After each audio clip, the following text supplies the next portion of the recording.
Graça e paz, queridos. Boa noite. Bem-vindos em nome de Jesus. Abra sua Bíblia, se você a tem, livro do profeta Joel.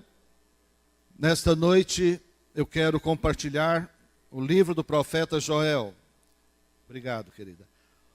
É um livro pequeno, de 3 pequenos capítulos. E claro que a gente não pode desdobrar todos os 3 capítulos, mas pelo menos uma boa meditação dentro dos 3 capítulos é possível, é isso que eu penso em fazer agora. Como disse domingo passado, que nós estaríamos hoje começando uma série de estudos sobre a volta de Jesus e sobre o arrebatamento da igreja. Todavia nós achamos por bem começar só na semana que vem. Por quê? Por 2 motivos. Um deles é porque nós também devemos ministrar nas salas das crianças e não houve tempo hábil para organizar as aulas das crianças com as palavras. Então fica para a semana que vem a gente começar, porque as crianças poderão assim também receber a mesma palavra que os adultos estão recebendo aqui. E também, queridos, devido ao êxito do projeto Jonas e da expectativa das casas de paz, eu achei muito oportuno esta palavra para hoje. Então, juntando as duas coisas, os 2 fatores, achei por bem a gente começar os estudos sobre o arrebatamento da igreja e sobre a volta de Jesus domingo que vem. Ainda que aqui também no profeta Jonas, nós vamos ver coisas que estão muito coerentes e fazem parte do contexto também. Que o profeta Jonas também fala dos últimos dias, fala da volta de Jesus. Mas fala de outras coisas que tem muito a ver com o projeto Jonas e as casas de paz, que nós temos tido a oportunidade, uma grande oportunidade para todos nós podermos contribuir um pouco com a evangelização, com o apoio a famílias, com a cura, libertação e, sobretudo, salvação de muitas famílias. E somos nós os privilegiados, amém? Você pode dizer para o teu irmão, você não é somente responsável, você é um privilegiado, amém? Porque às vezes nós olhamos por uma ótica pesada, enfadonha, olha pela ótica do privilégio, poder ser um edificador do reino de Deus aqui. Vamos fazer uma pequena oração. Feche os seus olhos. Eu quero orar mais uma vez. Deixe a sua Bíblia aberta no livro do profeta Joel, por favor.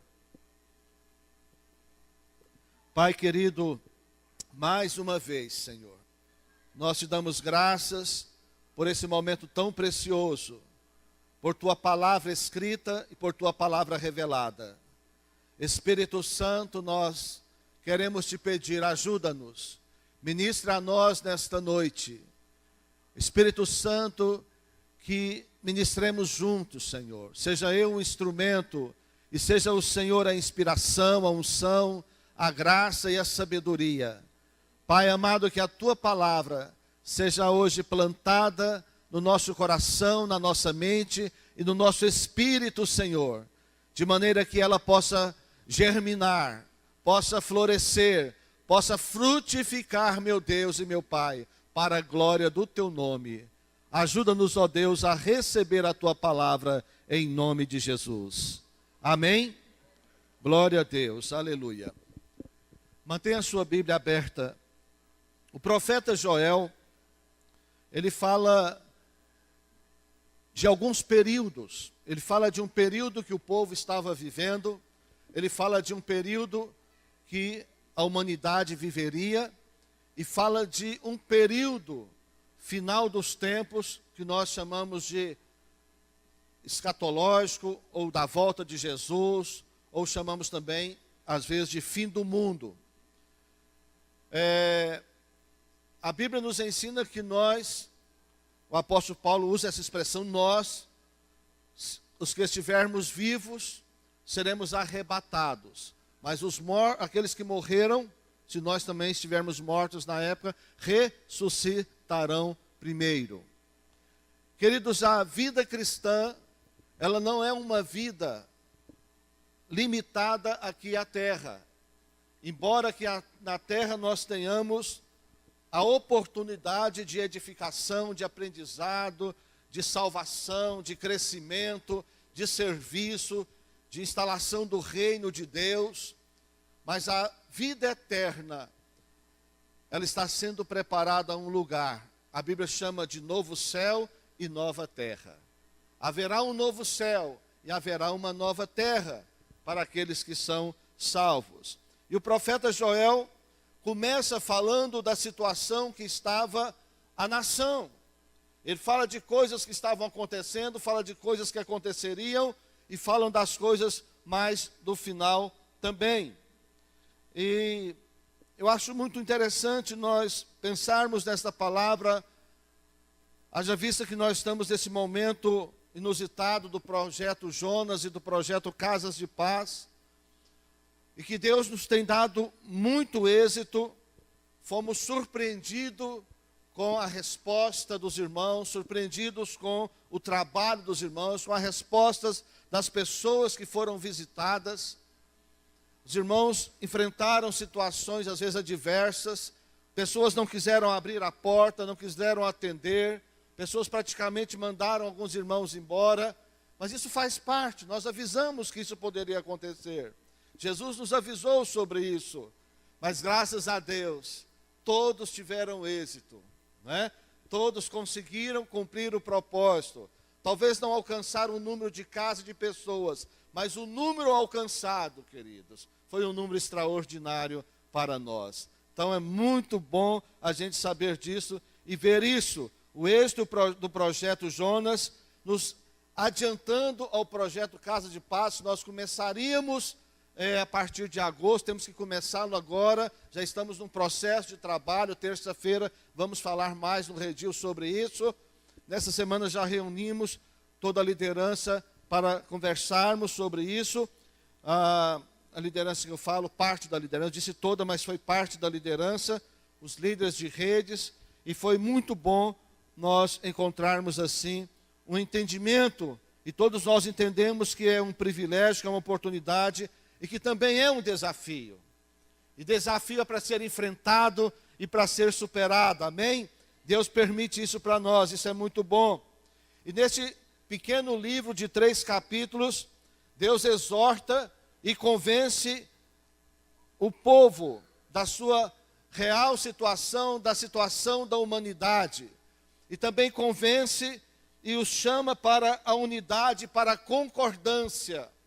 Talvez você pode até pensar que unidade e concordância é uma coisa só, mas no final você vai entender que há uma diferença de unidade e uma diferença de concordância entre as duas coisas.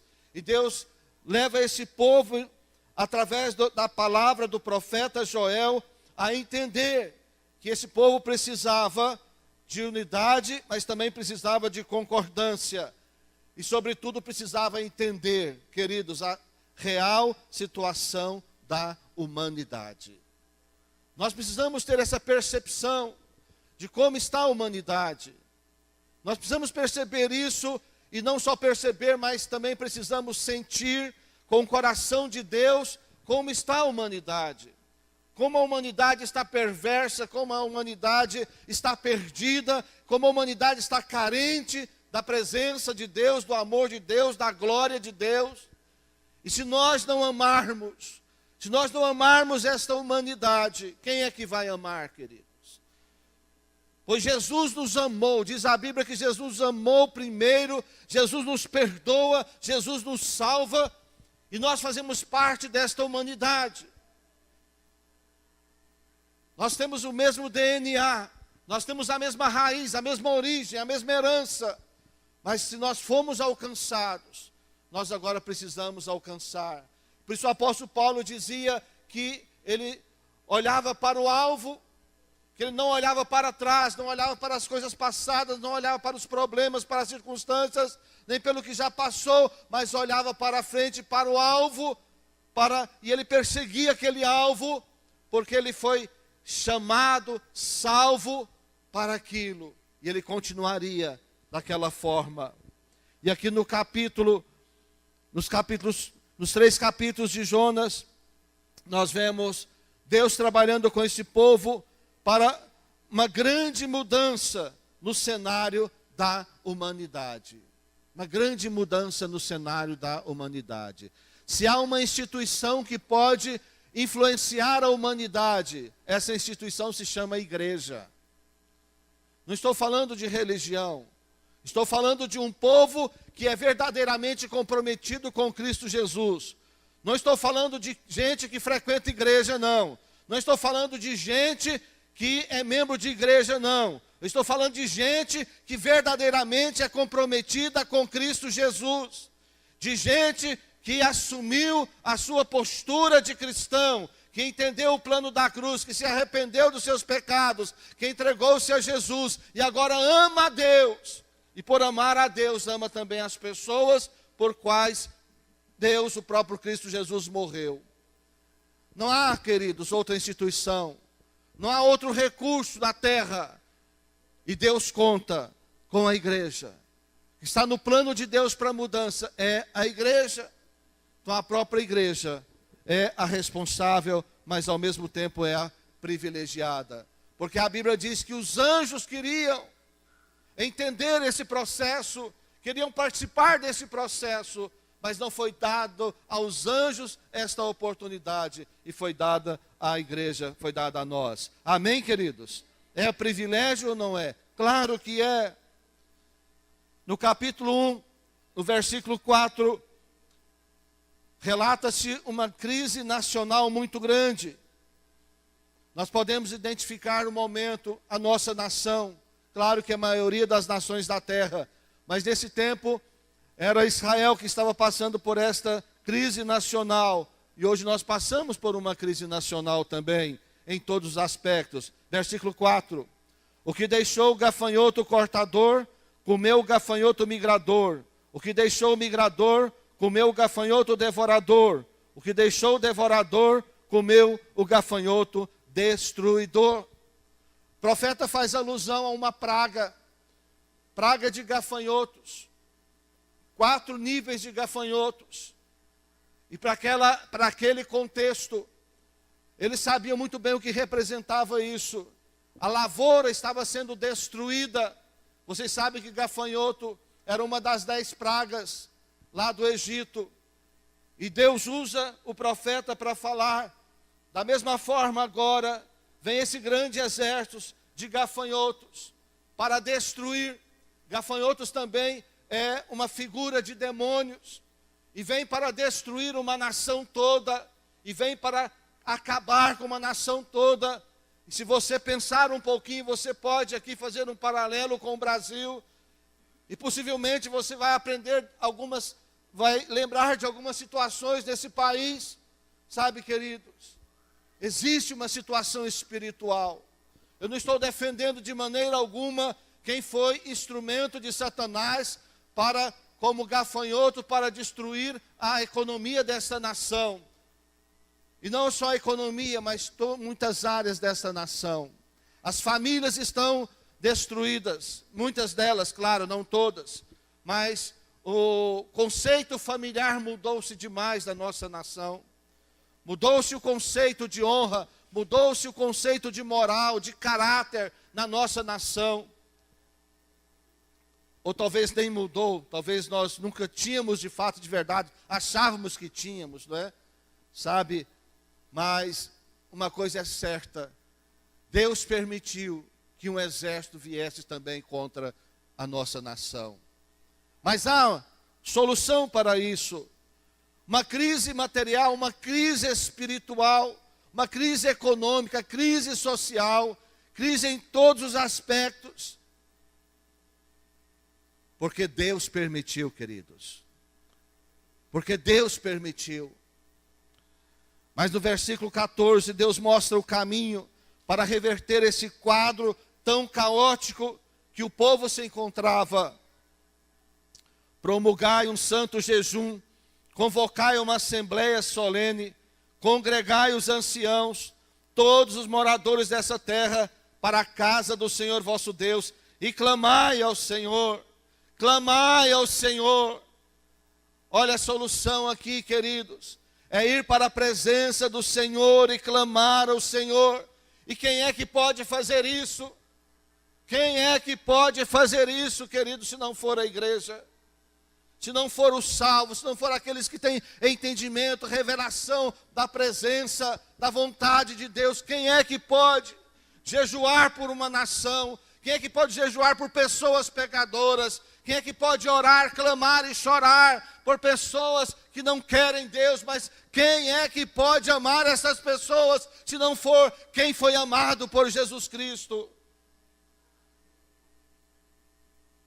Somente aqueles que foram alcançados pelo Senhor, que entende o coração do Pai, que reconhece o quanto foi amado por Deus, o quanto foi amado pelo Senhor, ao ponto de dar a sua vida por sua própria causa, é que é capaz de orar, de jejuar, de trabalhar, de servir, de se esforçar por uma causa tão tremenda como essa causa do Projeto Jonas, Casas de Paz, e por esse Brasil que se encontra na lama, que se encontra numa situação caótica, não só economicamente. Economicamente não é o maior problema do Brasil. O maior problema do Brasil é a decadência espiritual e moral, que não está só lá fora, que também tem alcançado a igreja.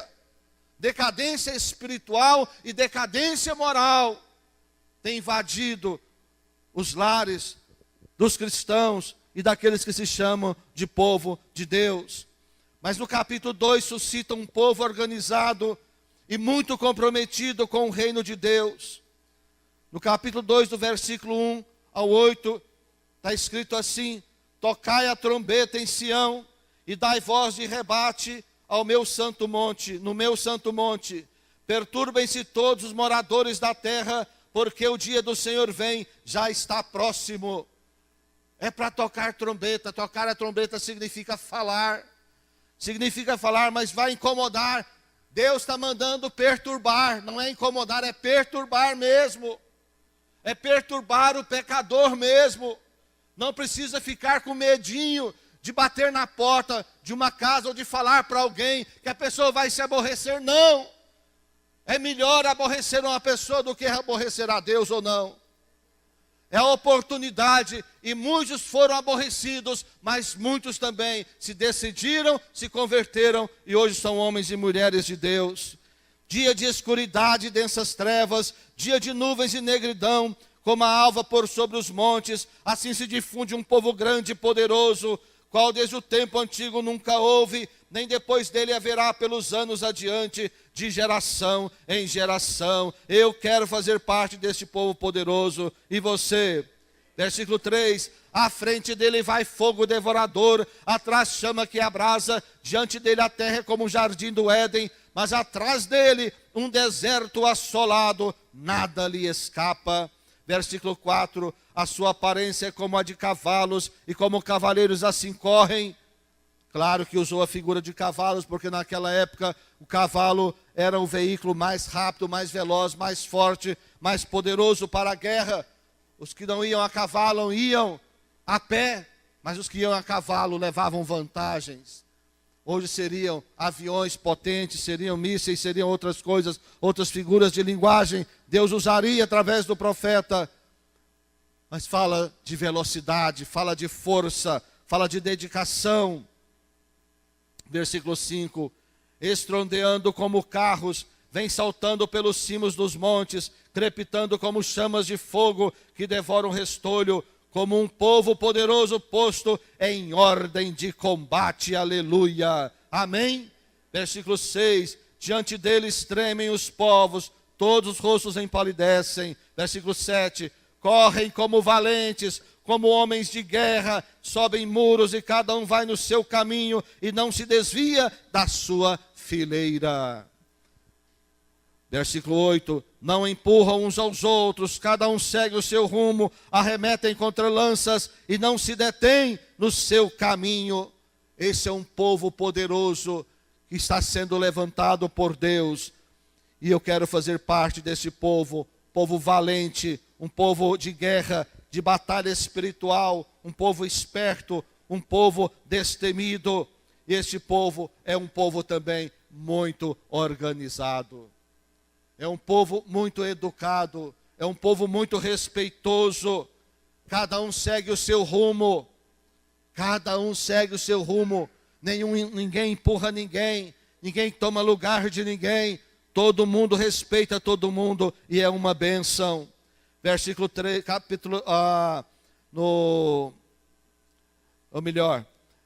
ainda no capítulo 2, versículo 12, olha, armas desse povo poderoso são armas espirituais, não são armas físicas. Ainda assim, agora mesmo, diz o Senhor, convertei-vos a mim, versículo 12 do capítulo 2, convertei-vos a mim de todo o vosso coração, isso com jejuns, com choro e com pranto. Amém, meus irmãos? Convertei, Deus está falando ao seu povo, convertei, pastor, eu me converti há muito tempo, converta-se de novo. O que é converter, meus queridos? É mudança de rumo, é mudança de propósito, 180 graus, estou caminhando rumo a um lugar, estou achando que está certo, mas eu me deparo com a palavra de Deus, com a vontade de Deus, Deus fala comigo, eu ouço a sua palavra e vejo e percebo que eu não estou bem, que eu preciso mudar, é converter, voltar em direção à vontade de Deus, 180 graus, rumo à presença e à vontade de Deus. Nós precisamos nos converter à vontade de Deus. Precisamos nos converter à vontade de Deus. Há pessoas que se converteram, mas também se desconverteram à vontade de Deus. Conversão não é só para salvação. Conversão também é para fazer o propósito, alcançar o propósito, para ser instrumento de Deus. Olha o versículo 13. Rasgai o vosso coração e não as vossas vestes, e convertei-vos ao Senhor vosso Deus, porque Ele é misericordioso e compassivo, e tardio em irar-se, e grande em benignidade, e se arrepende do mal. Os dois versículos estão falando de quê? Os dois estão falando de conversão, de transformação, mas estão falando também de jejum, estão falando de choro, estão falando de pranto, chorar, se converter, buscar a Deus, rasgar o coração e não as vestes. Por quê? Porque naquele tempo, o maior sinal que aquele povo tinha de desespero era rasgar a sua veste. Era rasgar a sua própria veste. Quando uma pessoa era confrontada por um profeta, por um sacerdote, ela então se percebia que estava errada, ela rasgava a sua veste. Mas Deus está dizendo, não rasgue a sua veste, mas rasgue o seu coração. Amém? Deixe o seu coração se desesperar. Desesperar por sede e fome de Deus, desesperar porque pessoas estão indo para o inferno, desesperar porque famílias estão sendo destruídas. Converta-se, converta-se, clame ao Senhor, ore, busque, jejue, faça algo com choro e com pranto. Pastor, mas as pessoas não merecem. E quem é que merece? Quem é que merece aqui a morte de Jesus? Quem merecia o sacrifício de Jesus? Ninguém, queridos. Claro que ninguém. Não vou dar oportunidade para alguém levantar a mão, que pode ser que exista um absurdo de alguém achar que merece. Nenhum merece, queridos. Tudo é por causa da graça e da misericórdia de Deus. Ninguém merece. Se o ser humano depender de merecimento para ser salvo, ele não será salvo, por melhor que seja. Nem Madre Teresa de Calcutá seria salvo por merecimento. Não estou questionando ela. Pelo contrário, admiro as obras que ela fez. A mulher que ela foi.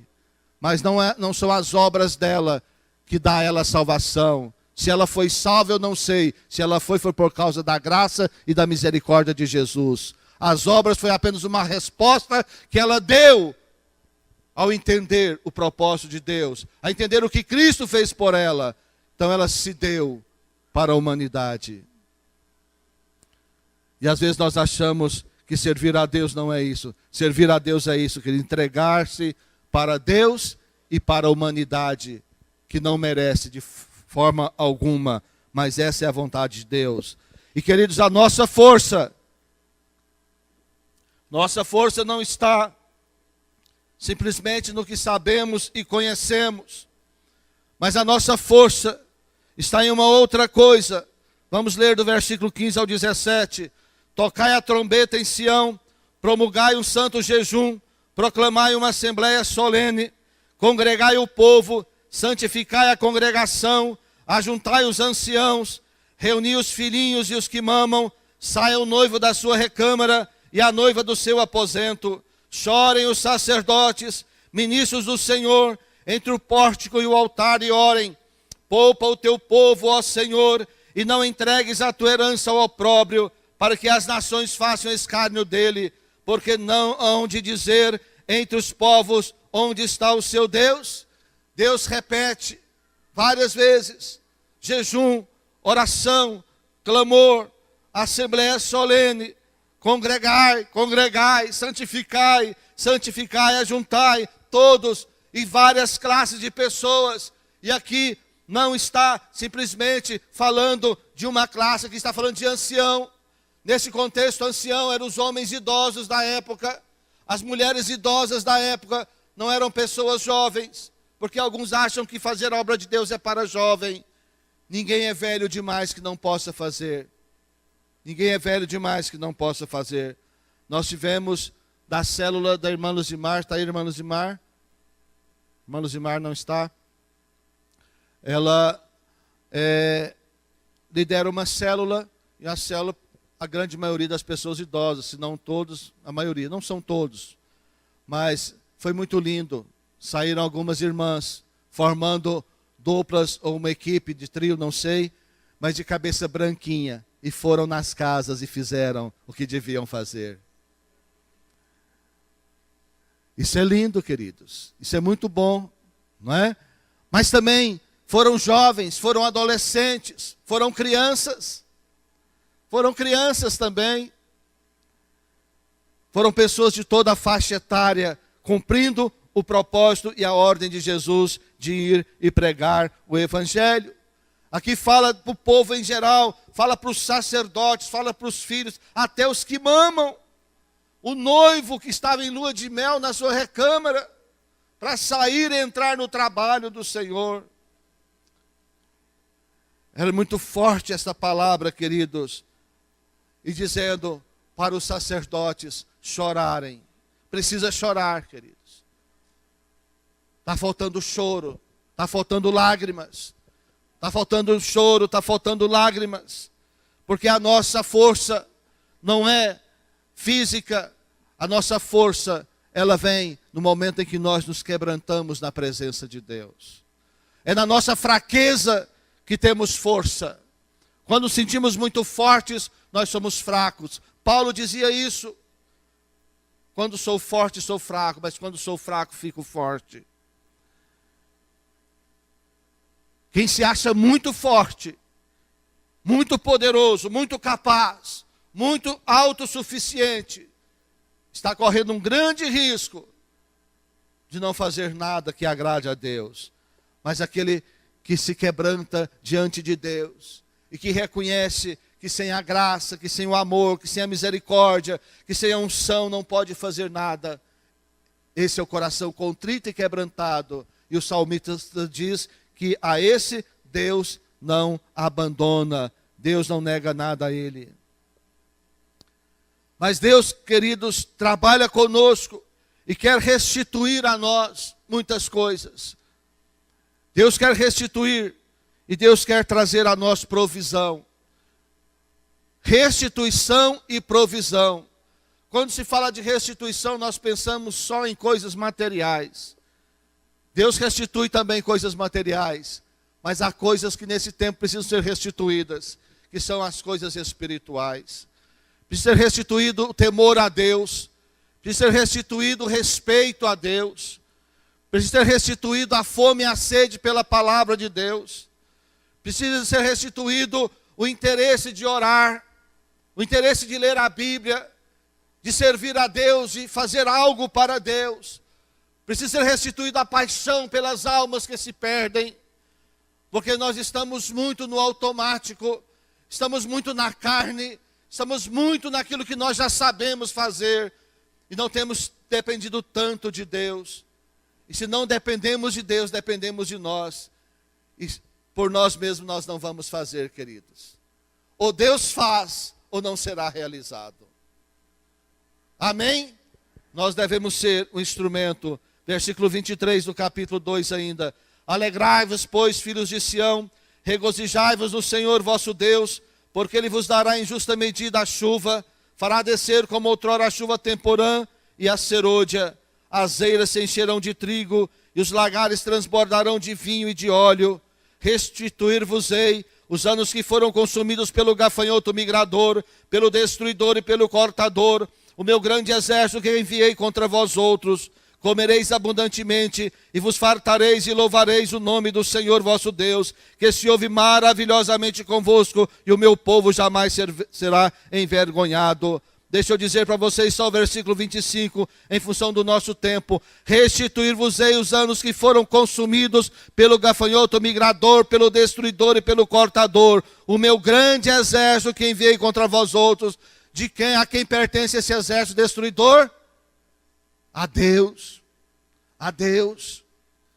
A Ilza falou que de uma das maneiras de repreender esses espíritos é com os dízimos e com as ofertas, com a fidelidade. Mas não é só a fidelidade dos dízimos e das ofertas, também é com a fidelidade completa da nossa vida. Deixa eu dizer uma coisa para vocês. O Brasil é um país muito abençoado. Nos anos 60 houve um mover de Deus nessa nação muito grande. Nos anos 80 começou um outro mover. Nos anos 60 foi o batismo com o Espírito Santo, que somente as igrejas pentecostais tinham. Mas foi um grande mover, alcançou um monte de igreja tradicional e histórica. E foi uma grande revolução nas igrejas no Brasil.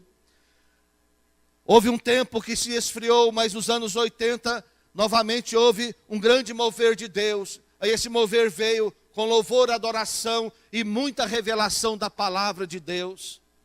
Isso entrou nos anos 90, mas no final dos anos 90, a igreja começou a perder esse mover, por quê? Porque a igreja se fortaleceu, a igreja cresceu, ministérios ficaram grandes, pastores, líderes ficaram fortes e começaram então a ficar famosos, cantores e grupos musicais começaram a ter fama e a fazer sucesso. Aí começou a virar um contexto espetacular, um contexto de show, deixou de chamar de culto e passou a chamar show. Agora não é mais culto na praça, agora é show na praça. Agora não é mais culto no ginásio, agora é show no ginásio. E começou a ter estrelas, e o povo começou a pegar autógrafo desses cantores, começou a pagar cachês muito altos para esses cantores e para muitos outros pregadores. E isso fez com que a vaidade entrasse na igreja e a igreja perdesse a sua essência. Nos últimos anos, a igreja perdeu a sua grande essência. Tem grandes artistas nas igrejas, mas poucos adoradores. Tem grandes produtores e produções de CDs, mas poucos adoradores. A grande maioria são apenas artistas. Naquele tempo, de 90 para trás, o que era valorizado na música era a unção e a letra. A letra e a unção era valorizado. Começou a criticar, nós precisamos melhorar a técnica dos nossos músicos. E é uma verdade, isso é muito importante. Não é verdade, Wellington e Vanessa? Mas uma técnica sem unção e sem letra vira um vazio terrível, vira um vale de ossos secos. Isso tem acontecido de 90 para cá. E quando passou o ano de 2000, então, a coisa descambou. E começou então a turma ser mais artista do que adoradores. Os pregadores passaram a ser muito mais preletores do que pregadores da palavra.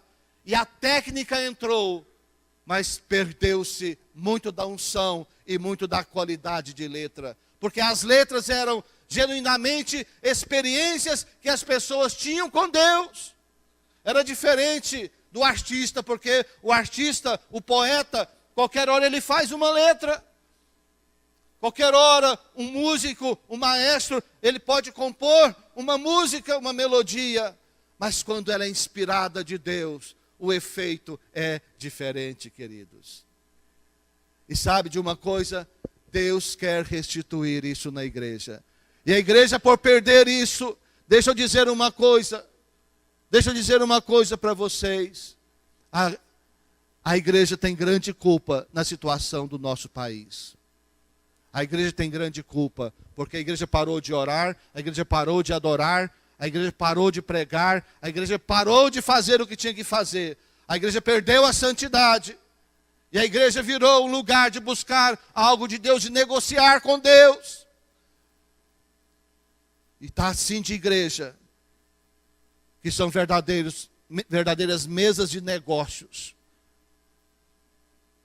E Deus não se agrada disso. Mas Deus quer restituir. Mas a maneira de restituir, queridos, é através do quebrantamento. Sem quebrantamento não haverá restituição. Antes da volta de Jesus, haverá um derramar do Espírito Santo como nunca houve. Já houve vários derramar do Espírito Santo. Houve lá em Pentecostes. Cumpriu-se em Pentecostes. Cumpriu no século XVIII na Europa. Cumpriu-se no século XIX nos Estados Unidos. Cumpriu aqui no Brasil em outras épocas, como nos anos 60, por exemplo.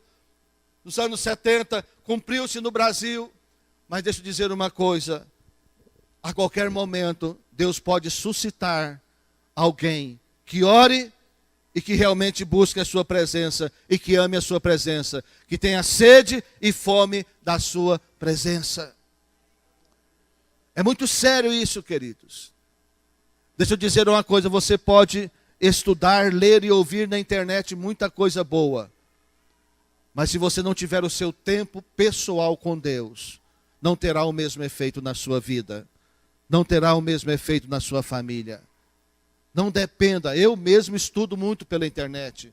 Procuro os melhores pregadores desta nação. Não os que estão fazendo fama, mas aqueles que têm conteúdo bíblico. Pastores que às vezes não aparecem tanto, mas estão na internet, são muito respeitados. Homens e mulheres de Deus, que às vezes não fazem tanto sucesso como alguns, mas têm ministérios saudáveis, têm ministérios que são estruturados e fortes, e não vivem dependendo de um vento qualquer, mas tem uma base, tem uma estrutura. Então Deus derramará sobre esta nação também o seu Espírito Santo, mas há de ter pessoas para buscar isso. O mover para a salvação de muitas almas acontecerá. Aí no versículo 32, eu estou achando que eu já estou no capítulo 3, estou não?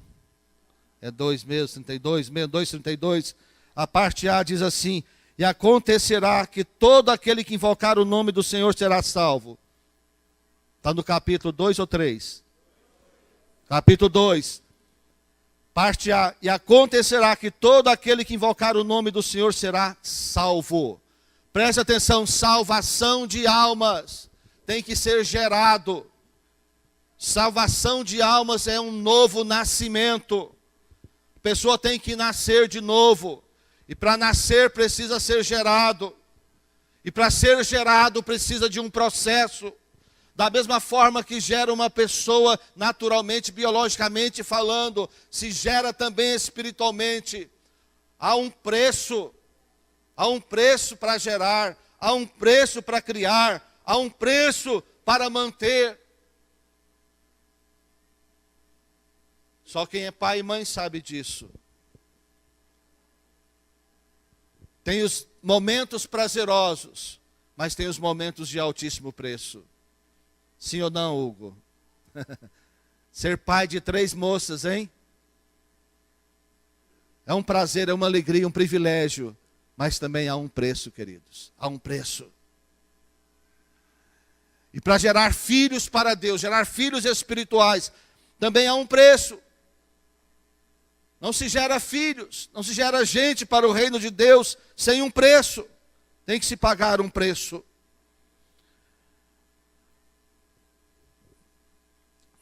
E o versículo 10 diz assim: forjai espadas das vossas relhas de arado e lanças das vossas podadeiras, e diga ao fraco, eu sou forte.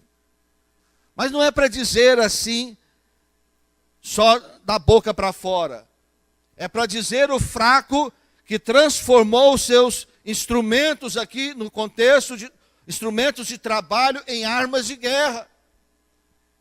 Está dizendo para nós, aplicando a nossa vida, que onde formos, onde estivermos, quando andarmos, quando falarmos, nós precisamos de transformar as oportunidades e tudo o que temos em instrumentos de batalha para guerrear a guerra do Senhor.